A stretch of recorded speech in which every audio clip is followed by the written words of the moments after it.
Hello दोस्तों, कैसे हो। आई होप कि आप सभी लोग अच्छे से होंगे, मज़े में होंगे। तो चलिए दोस्तों, पुनः आप लोगों को स्वागत है सोनी क्लासेस में।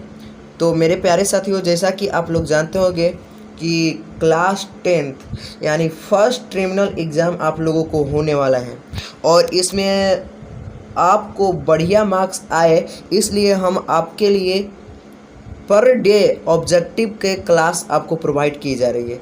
यानी अगर आप हमारे चैनल पर नए हैं तो आप हमारे चैनल को सब्सक्राइब करें और ज़्यादा से ज़्यादा अपने दोस्तों में शेयर करें, ताकि आपका दोस्त भी आपकी ही तरह बेहतर मार्क्स प्राप्त कर सके। ठीक है, तो चलिए आज जो हम लोग ऑब्जेक्टिव का क्वेश्चन करेंगे वो साइंस का रहेगा। ठीक है, साइंस यानी क्लास 10th के साइंस का 80 ऑब्जेक्टिव क्वेश्चन देखेंगे, जिसमें हमको 40 क्वेश्चन को सॉल्व करना है। यानी आपको 40 नंबर का ऑब्जेक्टिव रहता है और 40 नंबर का सब्जेक्टिव रहता है। ये तो आप लोग जानते ही होंगे। जैसा कि बिहार बोर्ड में भी ऐसा ही होता है कि 40 नंबर का सब्जेक्टिव और 40 नंबर का ऑब्जेक्टिव रहेगा। तो अगर आप बढ़िया से ऑब्जेक्टिव क्लियर कर लेते हैं तो आपको बेहतर से बेहतर मार्क्स प्राप्त हो जाएगा। तो आप हमारे चैनल पर नए हैं तो मैं आपको पुनः स्वागत करता हूं और आप चैनल को सब्सक्राइब करें। तो चलिए आज के जो प्रश्न है और उसके आंसर है उसको देखते हैं। उससे पहले निवेदन है कि आप लोग वीडियो को अंत तक देखिएगा। आपको इसमें ऐसे क्वेश्चन बताया जाएगा कि जो आपके एग्ज़ाम में अइवे ही करेंगे। ठीक है, तो चलिए, और ये भी नहीं है आप कितने क्वेश्चन को सॉल्व कर चुके, कितने आंसर का जवाब दे दिए, आप कमेंट में अवश्य बताएं। तो चलिए हम लोग स्टार्ट करते हैं आज के क्लास को। यानी देखते हैं आज का पहला क्वेश्चन हम लोगों के क्या है। आप स्क्रीन पर देख सकते हैं कि पहला क्वेश्चन क्या कहा जा रहा है। यानी पहला क्वेश्चन कहा जा रहा है कि प्रकाशिक माध्यम कितने प्रकार के होते हैं। तो प्यारे बच्चों, आप लोग बता सकते हैं कि प्रकाशिक माध्यम जो होते हैं कितने प्रकार के होते हैं, क्या बता सकते हैं? तो देखिए प्यारे दोस्तों, जो प्रकाशिक माध्यम होते हैं वो 3 प्रकार के होते हैं। प्रकाशिक माध्यम कितने प्रकार के? 3 प्रकार के। ये आपसे बहुत बार आपके बोर्ड एग्जाम में क्वेश्चन पूछा गया है, इसलिए आप इसे कंठस्थ याद कर लीजिएगा। या आपके बोर्ड एग्जाम में या आपके स्कूल के एग्जाम में पूछा जाएगा। ठीक है, अब देखिए जब हम लोग नेक्स्ट क्वेश्चन देख रहे हैं तो आगे की ओर क्वेश्चन की देखते हैं। दूसरा सेकंड क्वेश्चन क्या कहा जा रहा है। तो सेकंड क्वेश्चन में कहा जा रहा है तारे के टिमटिमाने का क्या कारण है। यानी तारे क्यों टिमटिमाते हैं? तो वायुमंडलीय के कारण, यानी वायुमंडलीय अपवर्तन के कारण जो होते हैं तारे टिमटिमाते नजर आते हैं। अब वायुमंडलीय अपवर्तन आपसे सब्जेक्टिव में भी पूछा जाता है कि वायुमंडलीय अपवर्तन से क्या होते हैं। देखिए वायुमंडलीय अपवर्तन क्या होता है कि कभी वायुमंडल में गर्म हवा चलता है, कभी वायुमंडल में क्या होता है, गर्म हवा चलता है, और कभी वायुमंडल में ठंडी हवा चलता है। जब वायुमंडल में गर्म हवा चलता है तो वायुमंडल फैलता हुआ नजर आता है, और जब ठंडी हवा चलता है तो वायुमंडल सिकुड़ता हुआ नजर आता है, जिसके कारण तारे के जो टिमटिमाते नज़र आते हैं। यानी वो वहाँ पर वायुमंडलीय अपवर्तन होता है। तो आपसे यही प्रश्न पूछा गया है कि तारे क्यों टिमटिमाते नज़र आते हैं। तो आपका जो आंसर होगा सी होगा, वायुमंडलीय अपवर्तन के कारण। अब चलिए बढ़ते हैं नेक्स्ट क्वेश्चन की तरफ, जो कि देखते हैं हमारा अगला क्वेश्चन क्या है। तो आप अपने स्क्रीन पर देख सकते हैं जो 3 नंबर क्वेश्चन, यानी तीसरा जो क्वेश्चन है, कहा जा रहा है आमीटर का प्रतिरोध होता है। यानी आमीटर का प्रतिरोध कैसा होता है? तो जो ऑप्शन नंबर ए दिया गया है करेक्ट है। आमीटर का जो प्रतिरोध होता है छोटा होता है। ये आपके एग्जाम में कई बार प्रश्न पूछे गए हैं कि आमीटर का प्रतिरोध जो होता है कैसा होता है, तो छोटा होता है। तो चलिए बढ़ते हैं नेक्स्ट क्वेश्चन की तरफ और देखते हैं हमारा अगला क्वेश्चन क्या है। अब देखिए जो आपके स्क्रीन पर 4th नंबर क्वेश्चन दिखाई दे रहा है, यानी चौथा, कह रहा है कि खिलौने में किस सेल का उपयोग किया जाता है। यानी जो खिलौना होता है उसमें किस सेल का उपयोग किया जाता है। सेल यानी बैटरी, उस सब में किस बैटरी का उपयोग करते हैं? तो हम लोग सूखा बैटरी का उपयोग करते हैं, यानी सूखा सेल का उपयोग करते हैं। तभी हम लोगों को जो खिलौना होते हैं उसमें करंट लगने की संभावनाएं नहीं होता है। यानी अगर आप इस नतीजे पर पहुंचेंगे कि खिलौने में जो सेल होता है उसमें हमको करंट लगने की कोई संभावना नहीं होती, यानी इसमें सूखा सेल का उपयोग किया जाता है, जिसके कारण हमको करंट झटका वगैरह नहीं लगता है। कोई दिक्कत है? खिलौने में किस सेल का उपयोग किया जाता है? तो सूखा सेल का उपयोग किया जाता है। चलिए बढ़ते हैं नेक्स्ट क्वेश्चन की तरफ और देखते हैं हमारा अगला क्वेश्चन क्या है। तो ये क्वेश्चन आपके स्क्रीन पर दिखाई दे रहा होगा। कार्य की क्षमता को कहते हैं, यानी कार्य की क्षमता को क्या कहते हैं? तो कार्य की क्षमता को हम लोग करते हैं ऊर्जा, यानी कार्य करने की जो क्षमता होती है उसको कहते हैं ऊर्जा, यानी जो हमारा ऑप्शन नंबर सी है करेक्ट है। कोई दिक्कत है? और सुनिए, कार्य करने की दर को हम लोग शक्ति कहते हैं। अगर यहाँ पर पूछ दिया जाएगा कि कार्य करने की दर क्या है, दर को क्या कहते हैं, तो कार्य करने की दर को हम लोग क्या कहते हैं? शक्ति कहते हैं। परंतु हमसे पूछा गया है कि कार्य करने की क्षमता किसे कहते हैं? क्षमता, तो क्षमता किसको कहेंगे? ऊर्जा को कहेंगे। कोई दिक्कत? चलिए बढ़ते हैं नेक्स्ट क्वेश्चन की तरफ। और ये आपके स्क्रीन पर है छठा क्वेश्चन जो कि आपको दिखाई दे रहा होगा। पूछा जा रहा है कि लेंस की फोकस दूरी, देखिए लेंस की फोकस दूरी f और वक्रता त्रिज्या r में क्या संबंध है? आपको संबंध बताना है। तो जो ऑप्शन नंबर डी दिया गया है वो आपका सही है, यानी फोकस दूरी बराबर होता है f बराबर r/2, यानी f बराबर, सॉरी ये जो ऑप्शन नंबर बी दिया ये हमारा करेक्ट है, ठीक है, डी नहीं है। यानी जो लेंस की फोकस दूरी होती है वो f बराबर r/2 होता है। कोई दिक्कत? चलिए बढ़ते हैं नेक्स्ट क्वेश्चन की तरफ और देखते हैं हम लोग अगला क्वेश्चन क्या कहा जा रहा है। तो देखिए आपके स्क्रीन पर अगला क्वेश्चन दिखाई दे रहा होगा कि निम्न में से किस माध्यम का अपवर्तनांक सबसे अधिक होता है? किसका अपवर्तनांक अधिक होता है? तो हीरा का जो अपवर्तनांक होता है सबसे अधिक होता है। हीरा का जो अपवर्तनांक होता है क्या होता है? सबसे अधिक होता है।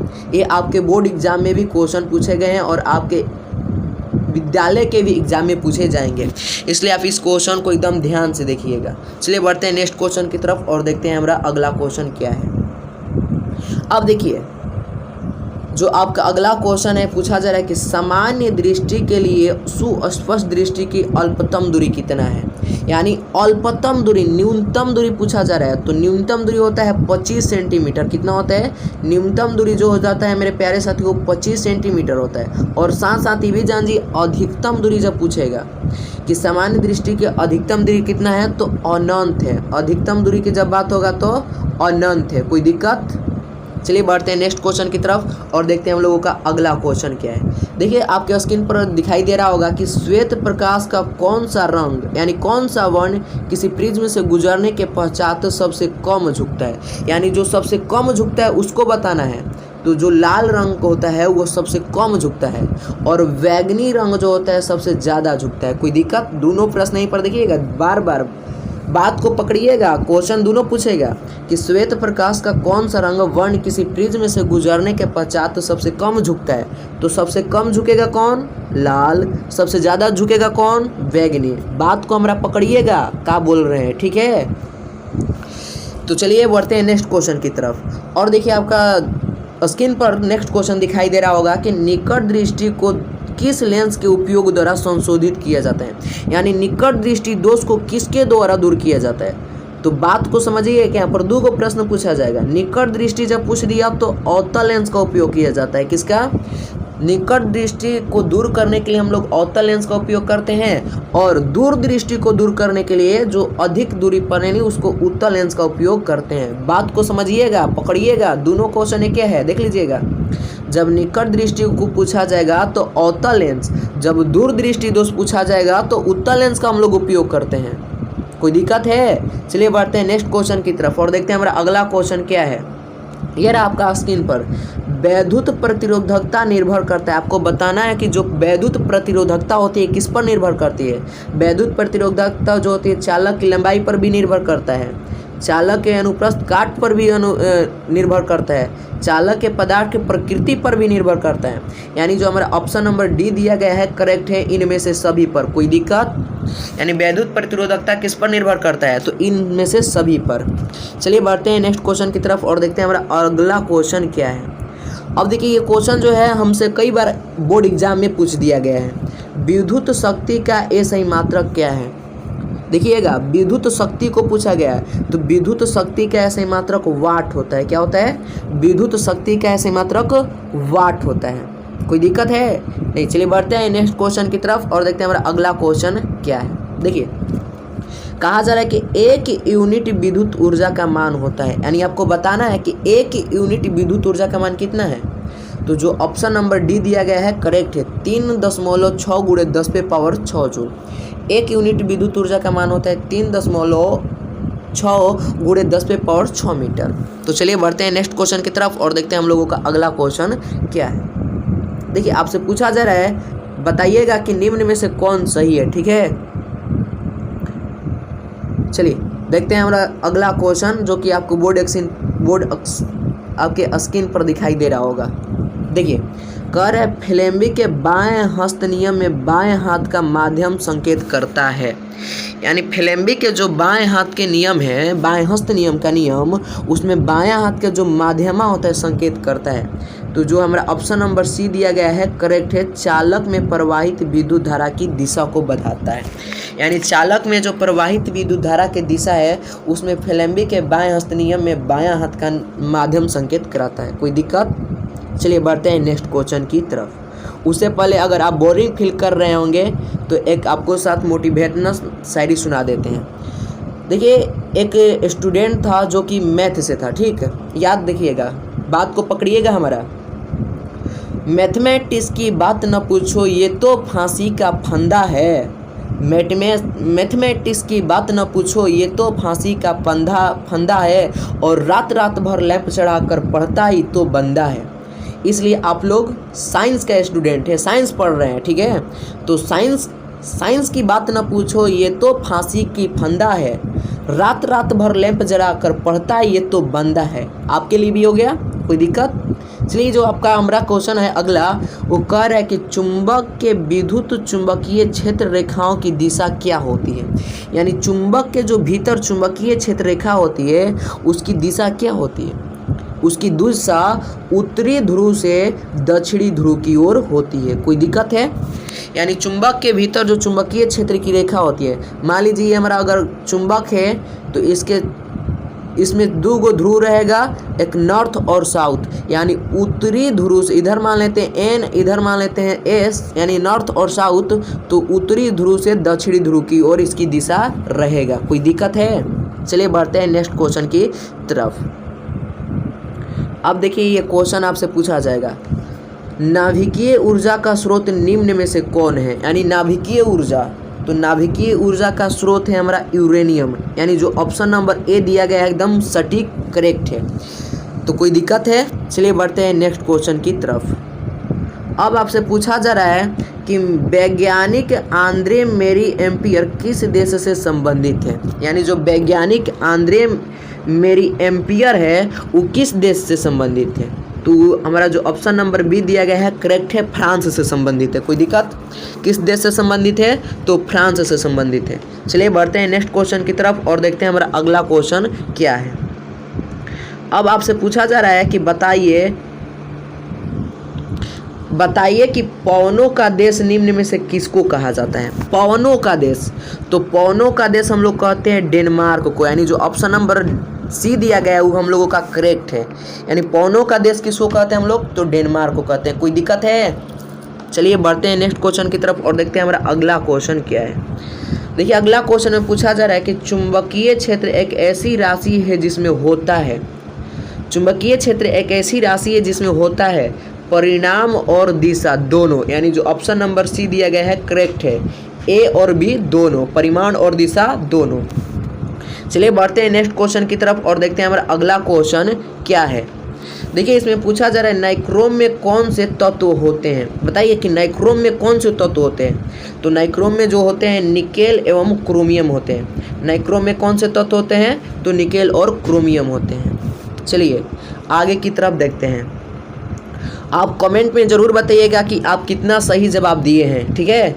और देखिए इलेक्ट्रॉन पर कितना आवेश होता है, यानी एक इलेक्ट्रॉन पर कितना आवेश होता है।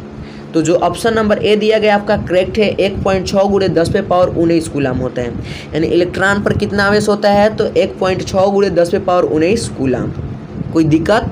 चलिए बढ़ते हैं नेक्स्ट क्वेश्चन की तरफ और देखते हैं हमारा अगला क्वेश्चन क्या है।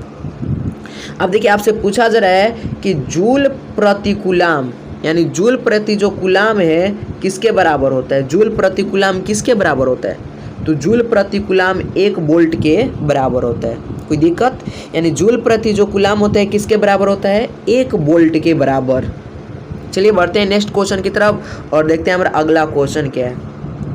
अब पूछा जा रहा है कि विभवांतर का एसआई मात्रक क्या है। आपको विभवांतर का एसआई मात्रक बताना है। तो देखिए विभवांतर का एसआई मात्रक वोल्ट होता है।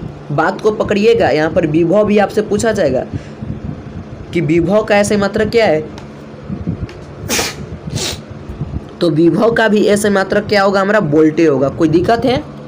चलिए बढ़ते हैं नेक्स्ट क्वेश्चन की तरफ और देखते हैं हमारा अगला क्वेश्चन क्या है। तो देखिए ये रहा आपके स्क्रीन पर क्वेश्चन जो कि आपको दिखाई दे रहा होगा। पूछा जा रहा है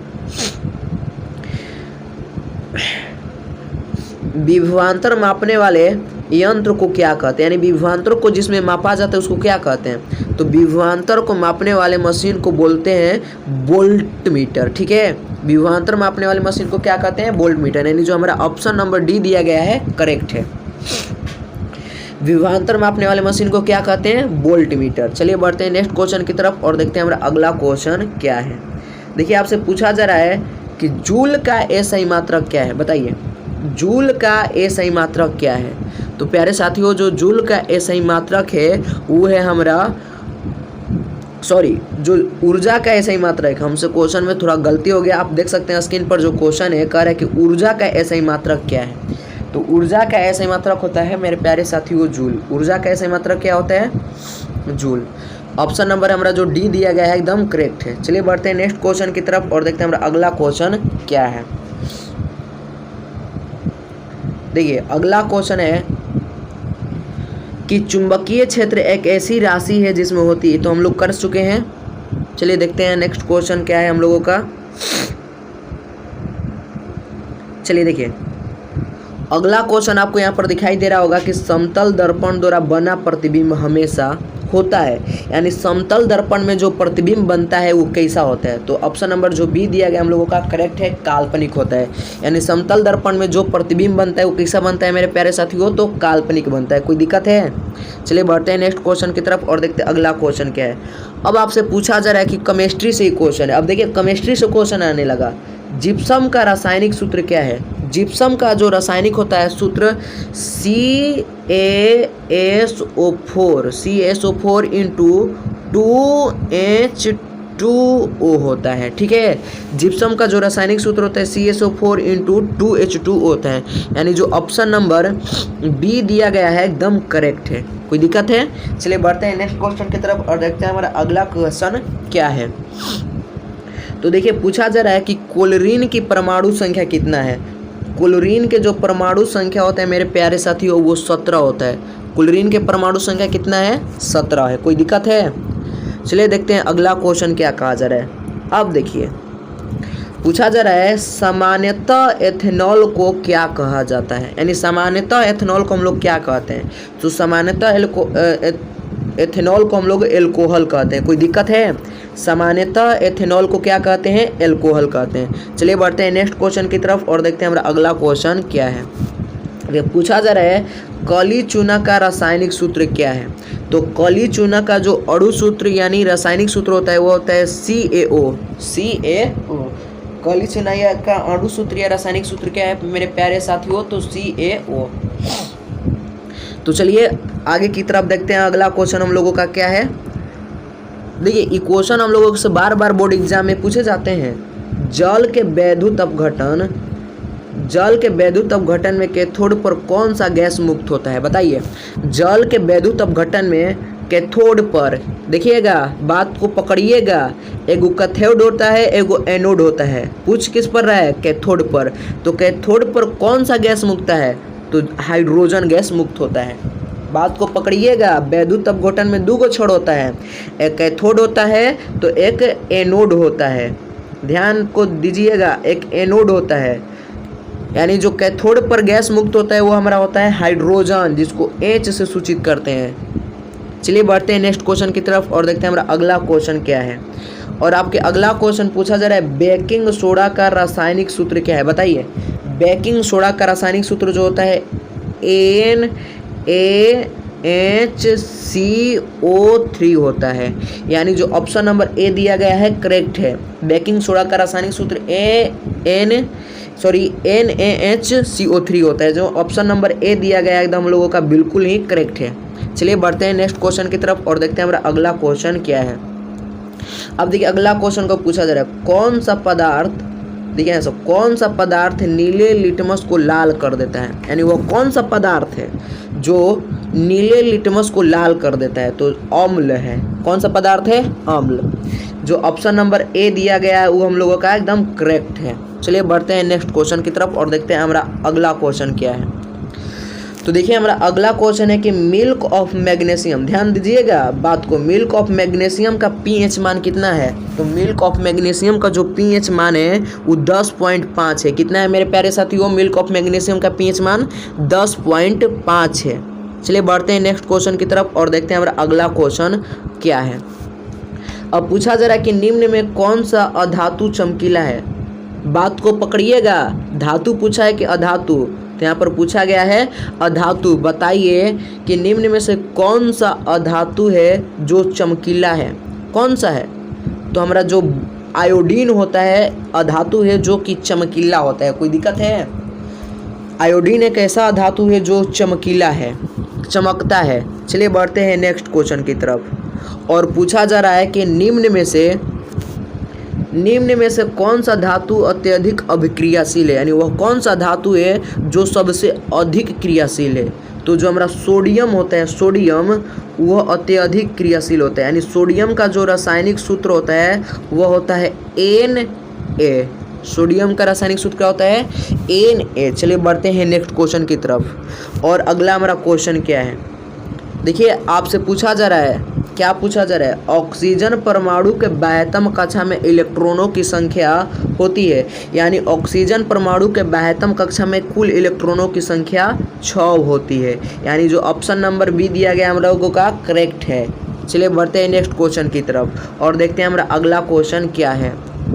देखिए ब्यूटेनॉन एक कार्बनिक यौगिक है जिसका कार्यात्मक समूह है। ब्यूटॉन, बताइए, ब्यूटॉन एक कार्बनिक यानी कार्बन यौगिक है जिसका कार्यात्मक समूह होता है कीटोन, यानी जो हमारा ऑप्शन नंबर सी दिया गया है एकदम बिल्कुल ही करेक्ट है। कोई दिक्कत है कि ब्यूटॉन यानी जो ब्यूटेनॉन एक कार्बनिक यौगिक है वो किसका कार्यात्मक समूह है? तो कीटोन का है। चलिए बढ़ते हैं नेक्स्ट क्वेश्चन की तरफ और देखते हैं हमारा अगला क्वेश्चन क्या है। बताइएगा नाइट्रोजन के 2 परमाणुओं के बीच कितने आबंध बनाते हैं, यानी कितने आबंध, किसने नहीं, देखना बात को ध्यान देना, किसने यहाँ पर जो दिया है गलती दिया है। कितने आबंध बनते हैं, कोई दिक्कत है? कितने आबंध बनते हैं, प्रिंटिंग में थोड़ा सा हम लोगों से मिस्टेक हो गया है। तो देखिए जो नाइट्रोजन के 2 परमाणु के बीच होते हैं उसमें 3 आबंध बनते हैं। कितने आबंध बनते हैं? तो उसमें 3 आबंध बनते हैं, यानी जो ऑप्शन नंबर सी दिया गया हम लोगों का करेक्ट है। कोई दिक्कत? चलिए बढ़ते हैं नेक्स्ट क्वेश्चन की तरफ और देखते हैं हमारा अगला क्वेश्चन क्या है। देखिए आपसे पूछा जा रहा है कि एल्कीन का सामान्य सूत्र, यानी एल्कीन का सामान्य सूत्र क्या है, बताइए। तो एल्कीन का सामान्य सूत्र होता है CnH2n होता है, यानी देखिए हमारा जो ऑप्शन नंबर बी दिया गया है एकदम क्या है, करेक्ट है। एल्कीन का सामान्य सूत्र क्या होता है? CnH2n होता है। चलिए बढ़ते हैं नेक्स्ट क्वेश्चन की तरफ। अब देखिए आपसे पूछा जा रहा है आधुनिक आवर्त सारणी, ध्यान दीजिएगा, बातों को पकड़िएगा। आधुनिक आवर्त सारणी में आवर्तों की संख्या कितना है? आधुनिक आवर्त सारणी में आवर्त की संख्या हमारा 7 ही है। आधुनिक आवर्त सारणी में आवर्त की संख्या कितना है? 7 है। और मेडलिफ की आवर्त सारणी में भी, यानी मेडलिफ के आवर्त सारणी में भी आवर्त की संख्या कितनी थी? 7 ही थी। कोई दिक्कत है? बात को हमारा पकड़िएगा, क्या बोल रहे हैं। चलिए आगे की ओर देखते हैं। अगला क्वेश्चन है, कहा जा रहा है कि समूह में ऊपर से नीचे जाने पर परमाणु आकार में क्या परिवर्तन होते हैं, यानी समूह में जब हम लोग नीचे से ऊपर की ओर जाएंगे, यानी सॉरी ऊपर से नीचे की ओर जाएंगे तो उसमें क्या परिवर्तन होता है, किसमें परिवर्तन होता है? तो परमाणु के साइज में परिवर्तन होता है। किसमें? परमाणु के साइज में, यानी जो हमारा ऑप्शन नंबर ए दिया गया है एकदम बिल्कुल ही करेक्ट है। चलिए बढ़ते हैं नेक्स्ट क्वेश्चन की तरफ। अब हम लोगों का जो नेक्स्ट क्वेश्चन है उसको देख लेते हैं।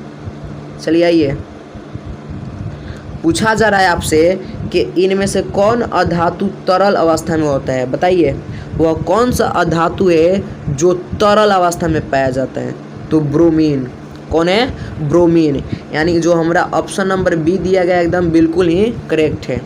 इसमें से कौन अधातु है जो तरल अवस्था में पाया जाता है? कौन है? ब्रोमीन। चलिए बढ़ते हैं नेक्स्ट क्वेश्चन की तरफ और देखते हैं हम लोगों का अगला क्वेश्चन क्या है। आपको बताना है कि कार्बन की परमाणु संख्या कितनी होती है, यानी जो कार्बन की परमाणु संख्या होती है वो हम लोगों का 6 होता है। कितना होता है कार्बन की परमाणु संख्या? 6। यानी ऑप्शन नंबर जो सी दिया गया है एकदम बिल्कुल ही करेक्ट है। चलिए बढ़ते हैं नेक्स्ट क्वेश्चन की तरफ। आपसे पूछा जा रहा है कि Pb प्लस CuLt अभिक्रिया कर PbCl2 प्लस Cu उपयुक्त रासायनिक अभिक्रिया है।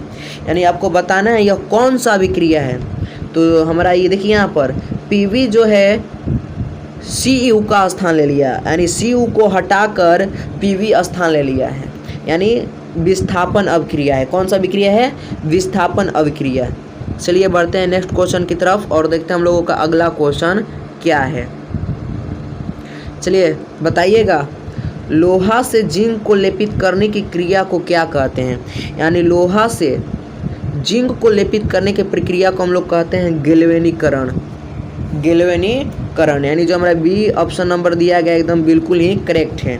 लोहा से जिंक को लेपित करने की क्रिया को कहते हैं गैल्वेनीकरण। चलिए बढ़ते हैं नेक्स्ट क्वेश्चन की तरफ और देखते हैं हमारा अगला क्वेश्चन क्या है।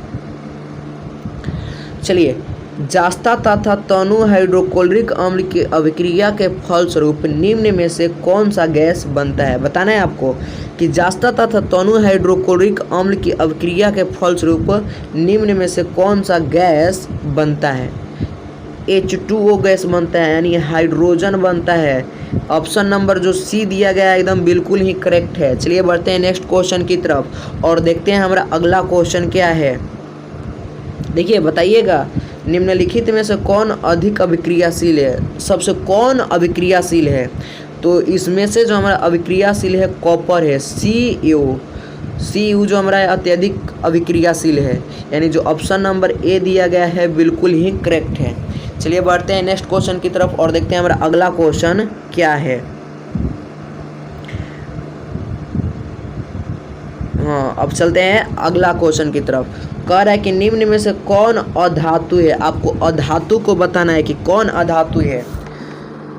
तो देखिए, जो हमारा सी है यानी कार्बन एक क्या है? अधातु है। कार्बन जो है हमारा एक अधातु है, यानी जो ऑप्शन नंबर बी दिया गया है बिल्कुल ही करेक्ट है। कार्बन क्या होता है? अधातु होता है। चलिए आपसे पूछा जा रहा है कि कैल्शियम की परमाणु संख्या क्या है? कैल्शियम की जो परमाणु संख्या होती है वह 20 होती है। कैल्शियम की परमाणु संख्या कितना होता है मेरे प्यारे साथियों? 20 होता है। यानी जो ऑप्शन नंबर डी दिया गया है एकदम बिल्कुल ही क्या है? करेक्ट है। चलिए बढ़ते हैं नेक्स्ट क्वेश्चन की तरफ और देखते हैं हम लोगों का अगला क्वेश्चन क्या है। पूछा जा रहा है सिलिका क्या है? सिलिका पूछा जा रहा है। तो सिलिका न तो धातु है, न अधातु है, न ही उपधातु है। सिलिका जो है न धातु है, न अधातु है, न उपधातु है, यानी इनमें से कोई नहीं है। कोई दिक्कत है? अगर यहीं पूछा जाता आपको सिलिकॉन क्या है, तो सिलिकॉन जो है एक उपधातु है। सिलिकॉन क्या है? उपधातु है। चलिए बढ़ते हैं नेक्स्ट क्वेश्चन की तरफ और देखते हैं हमारा अगला क्वेश्चन क्या है। बताना है कि नाइट्रोजन अणु में कितने सहसंयोजक बंधन होते हैं। ये क्वेश्चन देखिएगा, बात को पकड़िएगा। क्वेश्चन पहले भी पूछा गया था कि नाइट्रोजन में कुल कितने बंधन होते हैं, तो नाइट्रोजन में कितने बंधन होते थे? 3।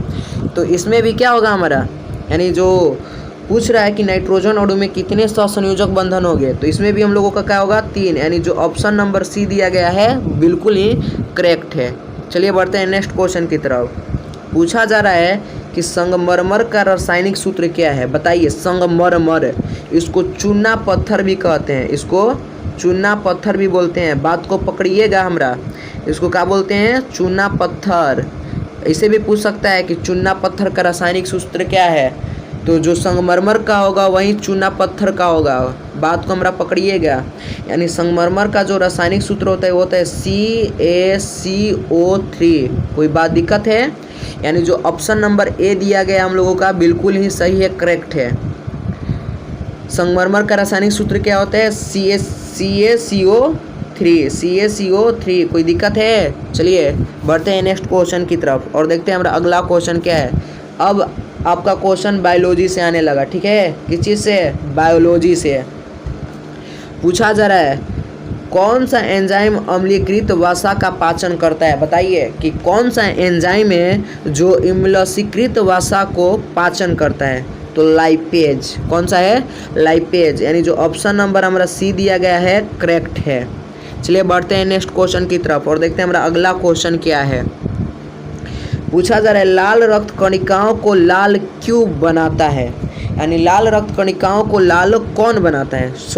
लाल रक्त कणिकाओं को लाल कौन बनाता है? तो लाल रक्त कणिकाओं को लाल लोहा के यौगिक बनाता है। यानी जो ऑप्शन नंबर बी दिया गया हम लोगों का क्या है? बिल्कुल ही करेक्ट है। कोई दिक्कत है? चलिए बढ़ते हैं नेक्स्ट क्वेश्चन की तरफ और देखते हैं हम लोग अगला क्वेश्चन। अब देखिए पूछा जा रहा है फल पकाने के लिए प्रयुक्त होता है। यानी फल पकाने में किसका उपयोग किया जाता है? तो फल पकाने में एथिलीन का उपयोग किया जाता है। किसका? एथिलीन। ध्यान दीजिएगा बातों का। हमरा किसका उपयोग किया जाता है? एथिलीन का।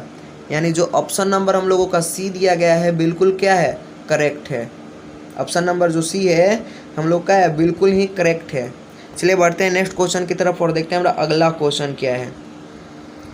पूछा जा रहा है कि वह प्रक्रम जिसके द्वारा जीव अपने जैसी संतान की उत्पत्ति करता है क्या कहलाता है?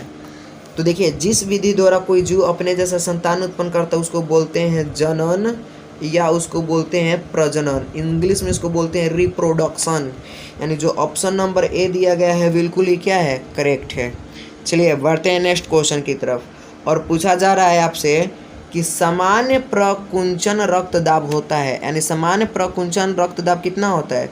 तो 120 मिलीमीटर होता है। कितना होता है? 120 मिलीमीटर। यानी जो ऑप्शन नंबर सी दिया गया है बिल्कुल ही करेक्ट है। चलिए बढ़ते हैं नेक्स्ट क्वेश्चन की तरफ और देखते हैं अगला क्वेश्चन क्या है। पूछा जा रहा है पत्तियों में प्रकाश संश्लेषण द्वारा बना भोजन पादप के अन्य भागों में किसके द्वारा भेजा जाता है? यानी जो पेड़ पौधे के पत्ती में प्रकाश संश्लेषण द्वारा जो भोजन बन जाता है उसको अन्य भागों में किसके द्वारा भेजा जाता है? तो फुलेयम के द्वारा भेजा जाता है। यानी ऑप्शन नंबर जो हम लोगों का बी है बिल्कुल ही करेक्ट है। किसके द्वारा? फुलेयम के द्वारा। चलिए बढ़ते हैं नेक्स्ट क्वेश्चन की तरफ और देखते हैं हम लोग अगला क्वेश्चन क्या है। बताइए उस पौधे का नाम बताए जो कलम द्वारा कायिक प्रवर्धन को प्रदर्शित करता है। यानी उस पौधा का नाम बताना है जो कलम द्वारा कायिक प्रवर्धन को प्रदर्शित करता है। तो गुलाब ही कायिक प्रवर्धन को प्रदर्शित करता है। यानी जो ऑप्शन नंबर बी दिया गया हम लोगों का क्या है? करेक्ट है। चलिए बढ़ते हैं नेक्स्ट क्वेश्चन की तरफ। अब पूछा जा रहा है आपसे काला जार बीजारी किस रोग के कारण होता है? यानी काला जार बीमारी जो होता है रोग वो लेशमानिया के कारण होता है। किसके कारण? लेशमानिया। किसके कारण? लेशमानिया के कारण। यानी जो ऑप्शन नंबर हम लोगों का बी दिया गया है बिल्कुल ही क्या है? करेक्ट है। चलिए बढ़ते हैं नेक्स्ट क्वेश्चन की तरफ। अब आपसे अगला क्वेश्चन पूछा जा रहा है। चलिए देखिए बताइएगा निम्न में कौन सा द्विलिंगी पुष्प है? द्विलिंगी यानी वैसा पौधा जिसमें स्त्रीलिंग और पुल्लिंग दोनों आते होंगे। तो जो लौकी है वो हमारा एकलिंगी है, पपीता भी हमारा एकलिंगी है, परंतु जो हमारा गुलाब दे दिया गया है वो क्या है? हमारा द्विलिंगी है। गुलाब क्या है? तो द्विलिंगी है। कोई दिक्कत है? निम्न में से कौन द्विलिंगी पुष्प है? गुलाब। यानी जो ऑप्शन नंबर ए दिया गया हम लोगों का बिल्कुल ही क्या है? करेक्ट है। चलिए बढ़ते हैं नेक्स्ट क्वेश्चन की तरफ। पूछा जा रहा है मानव में घ्राणग्राही स्थित होता है। यानी घ्राणग्राही जो होता है किस में स्थित होता है? आँखों में भी होता है, नाकों में भी होता है, कानों में भी होता है। यानी जो ऑप्शन नंबर डी दिया गया हम लोगों का क्या है? बिल्कुल ही करेक्ट है। इनमें से सभी। चलिए बढ़ते हैं नेक्स्ट क्वेश्चन की तरफ और देखते हैं हमारा अगला क्वेश्चन क्या है। हमारे शरीर की कमी अब से पढ़ते हैं, देखते हैं क्या क्वेश्चन कर रहा है। हमारे शरीर की सभी ऐच्छिक क्रियाएं नियंत्रित होती है। यानी हम मनुष्य के जो शरीर के ऐच्छिक क्रियाएं होती है वो किसके द्वारा नियंत्रित होती है? अनुमस्तिष्क द्वारा। किसके द्वारा? अनुमस्तिष्क द्वारा नियंत्रित होती है। यानी जो ऑप्शन नंबर डी दिया गया है बिल्कुल ही क्या है? करेक्ट है। अब चलिए देखते हैं अगला क्वेश्चन क्या है। पूछा जा रहा है कि जंतुओं में वृद्धि हार्मोन स्रावित होता है, यानी जो जंतुओं में वृद्धि हार्मोन होता है वह कहाँ से स्रावित होता है, तो पीयूष ग्रंथि से स्रावित होता है। और यहाँ पर एक बात को पकड़िएगा, पीयूष ग्रंथि को मास्टर ग्रंथि भी बोलते हैं। मास्टर ग्रंथि किस ग्रंथि को बोलते हैं, पीयूष ग्रंथि को। बात को हमरा पकड़िएगा, ठीक है। मास्टर ग्रंथि किस ग्रंथि को कहते हैं, पीयूष ग्रंथि को। चलिए आगे की ओर क्वेश्चन देखते हैं। पूछा जा रहा है कि आनुवंशिकता का सिद्धांत किसने प्रतिपादित किया था, तो आनुवंशिकता का जो सिद्धांत था मेंडल ने दिया था। किसने, मेंडल ने। यानी जो ऑप्शन नंबर ए दिया गया है हम लोगों का बिल्कुल ही करेक्ट है। यानी आनुवंशिकता का सिद्धांत किसने दिया था, तो मेंडल ने दिया था। जो ऑप्शन नंबर ए है हम लोगों का बिल्कुल ही करेक्ट है। चलिए बढ़ते हैं। आपसे पूछा जा रहा है, बताइएगा, ठीक है। पूछा जा रहा है स्त्रियों में लिंग गुणसूत्र होते हैं, यानी स्त्रियों में कौन सा लिंग गुणसूत्र होता है, तो देखिए स्त्रियों में XX पाया जाता है। क्या पाया जाता है, XX। और पुरुषों में पाया जाता है XY। बात को पकड़िएगा, स्त्रियों में कौन सा गुणसूत्र पाया जाता है, XX। और पुरुषों में कौन सा गुणसूत्र पाया जाता है, XY। यानी जो हमारा ऑप्शन नंबर बी दिया गया है बिल्कुल ही क्या है, करेक्ट है। चलिए बढ़ते हैं नेक्स्ट क्वेश्चन की तरफ, देखते हैं अगला क्वेश्चन क्या है। देखिए अगला क्वेश्चन कहा जा रहा है, निम्न में से कौन जैव निम्नकरणीय कचरा है, बताना है कि कचरा कौन है जैव निम्नकरणीय है, तो टिश्यू पेपर। यानी जो ऑप्शन नंबर हम लोगों का डी दिया गया है बिल्कुल ही क्या है, करेक्ट है। अब देखिए आपसे पूछा जा रहा है कि निषेचन क्रिया के पश्चात युग्मनज में क्या बनता है, यानी निषेचन क्रिया के बाद पश्चात युग्मनज में क्या बनता है, तो भ्रूण बनता है। मेरे प्यारे साथियों क्या बनता है, भ्रूण। यानी जो ऑप्शन नंबर बी दिया गया हम लोगों का क्या है, करेक्ट है। चलिए बढ़ते हैं नेक्स्ट क्वेश्चन की तरफ और देखते हैं अगला क्वेश्चन क्या है। पूछा जा रहा है कि अवशेषी अंग का उदाहरण है, निम्न में से बताइए कौन अवशेषी है जिसका मनुष्य के शरीर में कोई काम नहीं है, तो कर्णपौलों की पेशियां, निषेचन पटल, उसके बाद पुच्छ कसूरें, इनमें से सभी जो कि अवशेषी अंग है, ठीक है। क्या है, अवशेषी अंग है। अब देखिए पूछा जा रहा है, एक आहार श्रृंखला में शाकाहारी से निर्माण होता है, यानी शाकाहारी से क्या निर्माण होता है, तो द्वितीय पोषी स्तर, ठीक है। शाकाहारी से क्या निर्माण होता है, द्वितीय पोषी स्तर। चलिए बढ़ते हैं नेक्स्ट क्वेश्चन की तरफ। इसमें पूछा जा रहा है मैग्नीशियम पाया जाता है, यानी मैग्नीशियम किस में पाया जाता है, तो मैग्नीशियम जो होता है क्लोरोफिल में पाया जाता है। मैग्नीशियम क्लोरोफिल में पाया जाता है। मेरे प्यारे साथियों मैग्नीशियम किस में पाया जाता है, क्लोरोफिल में। यानी जो ऑप्शन नंबर ए दिया गया है वो क्या हम लोगों का है, बिल्कुल ही करेक्ट है। चलिए बढ़ते हैं नेक्स्ट क्वेश्चन की तरफ। पूछा जा रहा है कि मनुष्य में प्रमुख उत्सर्जी अंग कौन है, उत्सर्जी अंग कौन है, तो वृक्क है। कौन है, वृक्क। यानी जो ऑप्शन नंबर सी दिया गया है करेक्ट है। चलिए बढ़ते हैं नेक्स्ट क्वेश्चन की तरफ। पूछा जा रहा है, बताइएगा खुला परिसंचरण तंत्र पाया जाता है, किसमें खुला परिसंचरण तंत्र पाया जाता है, तो कॉकरोच में। किसमें, कॉकरोच में। यानी जो ऑप्शन नंबर सी हम लोगों का क्या है, बिल्कुल ही करेक्ट है। खुला परिसंचरण तंत्र किसमें पाया जाता है, कॉकरोच में। चलिए बढ़ते हैं नेक्स्ट क्वेश्चन की तरफ। पूछा जा रहा है कि इंसुलिन नामक हार्मोन की कमी से कौन सा रोग उत्पन्न होता है, इंसुलिन के कमी से कौन सा रोग होता है, मधुमेह, जिसको चीनिया रोग भी बोलते हैं, जिसको चीनिया रोग भी बोलते हैं। बात को पकड़िएगा, मधुमेह किसके कारण होता है, इंसुलिन की कमी से। चीनिया किसके कारण होता है, तो इंसुलिन की कमी से। कोई दिक्कत है। चलिए अगला क्वेश्चन देखते हैं। पूछा जा रहा है कि तंत्रिका, देखिए यहाँ पर बताइएगा, तंत्रिका तंतु की उत्पत्ति किस प्राथमिक ऊतक से हुई है, यानी जो तंत्रिका तंत्र की प्राथमिक ऊतक है किसके द्वारा उत्पन्न होती है, तो एंडोडर्म। किसके द्वारा, एंडोडर्म। यानी जो हमारा ऑप्शन नंबर सी दिया गया है बिल्कुल ही क्या है, करेक्ट है। चलिए बढ़ते हैं नेक्स्ट क्वेश्चन की तरफ। अब मेरे प्यारे साथियों, आज हम लोगों ने टोटल 77 साइंस का मॉडल प्रश्नों को देखा, यानी जो हमारे क्वेश्चन बोर्ड एग्जाम और स्कूल यानी विद्यालय दोनों में पूछे जाएंगे उसके लिए VVI क्वेश्चन थे। तो प्यारे साथियों, आपको ये वीडियो कैसा लगा आप कमेंट में ज़रूर बताएं। अगर आपको ये वीडियो पसंद लगा और आपको ऐसा ही वीडियो चाहिए तो आप हमारे चैनल को सब्सक्राइब करें और ज़्यादा से ज़्यादा अपने दोस्तों में शेयर करें। तो चलिए मिलते हैं नेक्स्ट वीडियो में, तब तक के लिए जय हिंद। इतना ही।